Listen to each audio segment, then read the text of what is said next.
তেল, গার্লফ্রেন্ডের নিয়ে দার্জিলিং থেকে ঘুরে আসা যাবে। আবাল কহনকারের, তার চেয়ে তো ভালো পুরো বাইকটাই গায়েব করে দেওয়ার। একদিন তুই তোর গার্লফ্রেন্ডে নিয়ে ঘুরবি, একদিন আমি আমার গার্লফ্রেন্ডে নিয়ে ঘুরবো। হ্যাঁ, তো এতদিন এই আইডিয়া দিস নাই কে? তাই চ আউট করি। চ।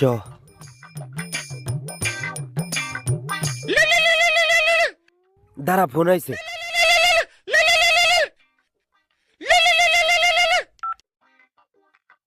হ্যাঁ সোনা, বলো। আমি সেই 10 সেকেন্ড ধরে কালী মন্দিরে বসে আছি, তুমি কখন আসবা? হ্যাঁ সোনা, আমি পেট্রোল পাম্পে গাড়িতে তেল ভরতেছি, তুমি আর 10 সেকেন্ড দাঁড়াও, আমি আধা ঘন্টার মধ্যে আসতেছি। হেই, ভাঙিয়ে গেছে, হ্যান্ডেল লক ভাঙিয়ে গেছে। দাঁড়া, আর একটা কাম করতে হবে। সর সর সর। থাম থাম থাম থাম থাম।